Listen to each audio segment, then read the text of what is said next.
గురుదేవ్. ఓం శ్రీ సాయిరామ్. దివ్య ప్రేమ స్వరూపులారా, మనిషి తనను తాను సంస్కరించుకొని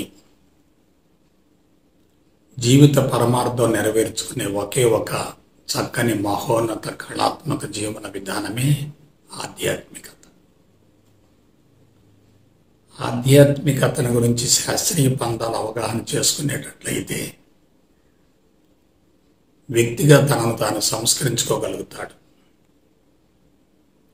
తనను తాను సంస్కరించుకున్నప్పుడే, అంతరంగం సంపూర్ణంగా శుద్ధి అయినప్పుడే ప్రపంచం పట్ల అనుకూలత ఏర్పడుతుంది. ప్రపంచం పట్ల అనుకూలత ఏర్పడే కొలది ప్రపంచం మనకు అనుకూలంగా మారుతుంది. ప్రతికూలంగా ఉన్న ప్రపంచాన్ని అనుకూలంగా మార్చుకోవటం కాదు, ప్రతికూలతను అంతరంగం నుండి సమూలంగా తొలగించుకోగలగాలి. ప్రపంచంతో ఘర్షణ పడుతున్నంత కాలం నీకు మనశ్శాంతి ఉండదు. అంతరంగంలో అసంతృప్తి ఉంటే ప్రపంచంతో నిరంతరం ఘర్షణ జరుగుతూ ఉంటుంది. ప్రస్తుతం ప్రపంచాన్ని గమనించండి. ఉదయం నిద్ర లేచిన మొదలు సాయంత్రం మరలా నిద్రకు ఉపక్రమించేంత వరకు పరుగు పందెం కొనసాగుతుంది. ఇదంతా దేనికోసం? మనశ్శాంతి కోసం, సంతృప్తి కోసం.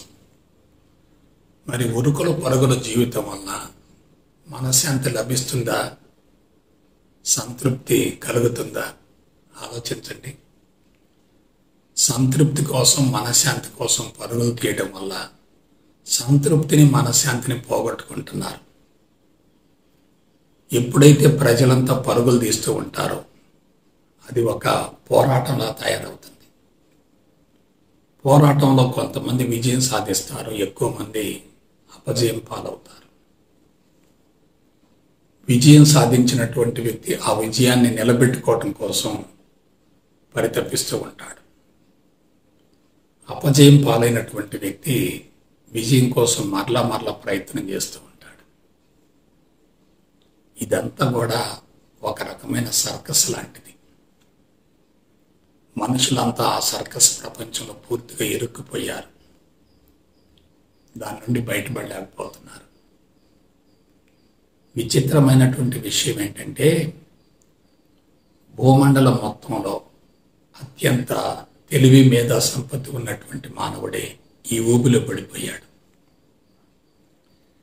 తెలివి, మేధా సంపత్తి అనేవి ప్రపంచం మీద పంజా వేసటానికి ఉపయోగపడతాయి తప్ప అంతరంగ శుద్ధికి మాత్రం ఉపయోగపడదు. ప్రస్తుతం మనుషులంతా కూడా ప్రపంచాన్ని శుద్ధి చేసే కార్యక్రమంలో పూర్తిగా నిమగ్నమై అంతరంగ శుద్ధిని మర్చిపోతున్నారు, విస్మరిస్తున్నారు.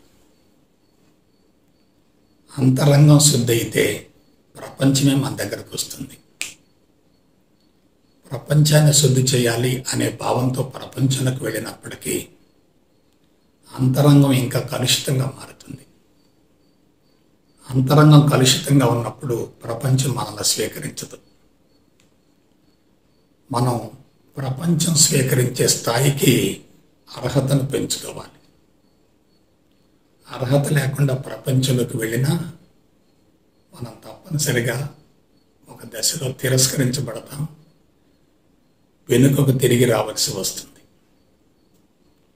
విజయం లేకపోయినా పర్వాలేదు, కానీ అపజయం పాలైతే గాయం మాత్రం జీవితాంతం వెంటాడుతూ ఉంటుంది.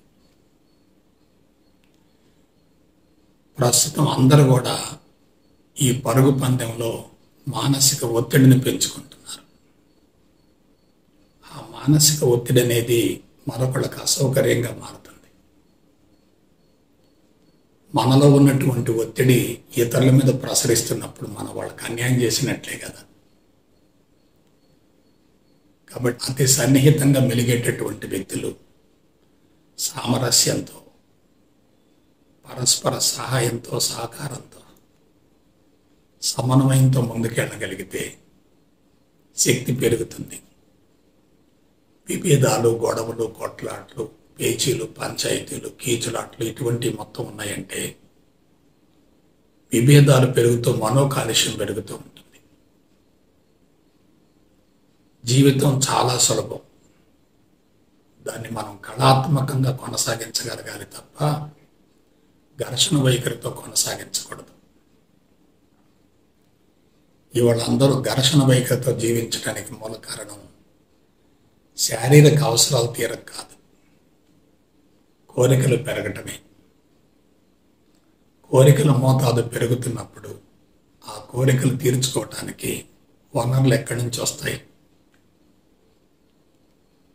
అందరూ ఒకే విషయం మీద పోటీ పడుతున్నప్పుడు అక్కడ విజయవంతమయ్యేది ఒక్కళ్ళే, అపజయం పాలయ్యేది అనేక మంది ఉంటారు. అపజయం పాలైనటువంటి వాళ్ళంతా విజయం సాధించినటువంటి వ్యక్తి మీద అసూయను పెంచుకుంటారు. ఆ వ్యక్తిని అవసరమైతే అడ్డు తొలగించుకోవాలనుకుంటారు. ప్రస్తుతం మేధావులంతా కోరికల విశ్వవలయంలో పూర్తిగా కూరుకుపోయారు. వాటి నుంచి బయటపడే అవకాశం లేదు. కోరికలు తీరాలంటే కోట్లు కావాలి. ఆ కోట్లు సంపాదించాలంటే అధర్మబద్ధమైనటువంటి జీవన విధానాన్ని తప్పనిసరిగా అనుసరించవలసిందే. ధర్మంగా సంపాదించే వాళ్లకు, న్యాయంగా సంపాదించే వాళ్లకు కోరికలు తీరం. మనం కోరికలను పరిమితం చేసుకున్న చుట్టూ ఉన్నటువంటి వ్యక్తుల కోరికలను పెంచుకుంటే వాళ్ళ కోరికలను తీర్చడం కూడా సాధ్యం కాదు. ఇవాళ విద్య కానీ, వైద్యం కానీ, వివాహం కానీ, గృహవస్తు కానీ, ఆహారం కానీ అత్యంత ఖరీదుగా మారింది. ఒకసారి వైద్యశాలకు వెళ్ళి తిరిగి వస్తే మన బడ్జెట్లు సరిపోవు. కాబట్టి రోజు రోజుకి సమస్యలు పెరగటానికి మూల కారణం అంతరంగంలో అసంతృప్తి తారాస్థాయికి చేరటమే. అసంతృప్తి ఉన్నంత వరకు అంతరంగంలో ప్రశాంతత ఉండదు. అంతరంగంలో ఉన్నటువంటి అశాంతే శరీరంలో రుగ్మతలుగా రూపాంతరం చెందుతుంది. కాబట్టి వైద్యశాలలకు వెళ్ళి లక్షలాది రూపాయలు దారపోసే కన్నా అంతరంగాన్ని శుద్ధి చేసుకోవడం చాలా అవసరం. అంతరంగాన్ని శుద్ధి చేసుకున్న మరుక్షణమే శరీరం ఆరోగ్యంగా ఉంటుంది. శరీరం ఆరోగ్యంగా ఉంటే సుదీర్ఘ జీవితకాలం ఉంటుంది. ఆరోగ్యం, సుదీర్ఘ జీవితకాలం రెండు ఉంటే అంతరంగంలో ప్రశాంతత ఉంటుంది. ఈ మూడు ఉన్నప్పుడు ఆనందం సునాయాసంగా అనుభవంలోకి వస్తుంది. ఆనందం అనేది బయటకు నిరూపించేది కాదు. జీవనశైలి సక్రమైన పంథాలో కొనసాగుతుంటే అదే ఆనందంగా రూపాంతరం చెందుతుంది. జీవనశైలి కలుషితంగా ఉన్నప్పుడు, అసంతృప్తిగా ఉన్నప్పుడు, అశాంతిగా ఉన్నప్పుడు ఆనందానికి అవకాశమే లేదు. నిప్పు, నీరు రెండు కూడా ఒకే చోట ఉండవు. ఉన్న ఉపయోగం ఉండదు.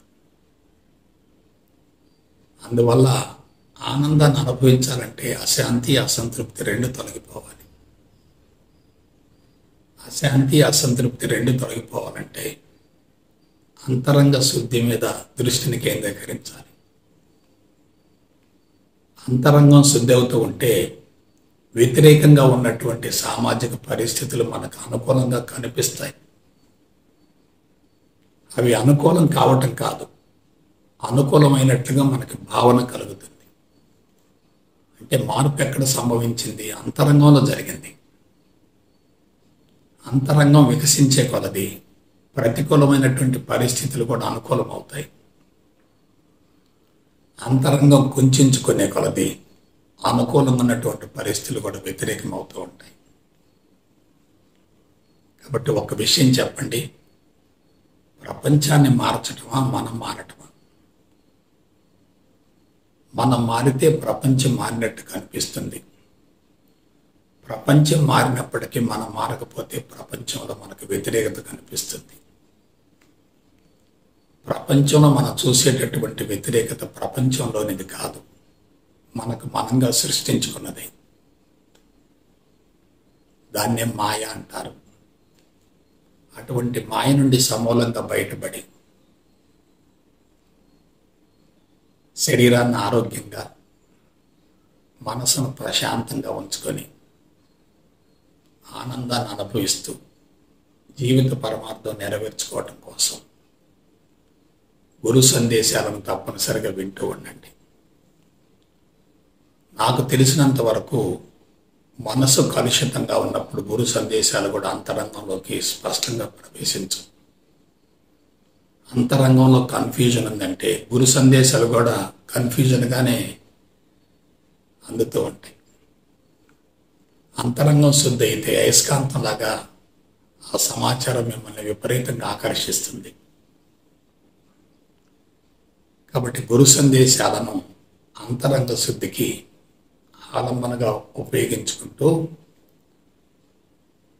మీ జీవితాన్ని సక్రమైన పంథాలోనికి మళ్లించుకోవాలని మనసా వాచా కర్మను కోరుకుంటూ సెలవు తీసుకుంటా. జై గురుదేవ్, జై గురుదేవ్, జై గురుదేవ్.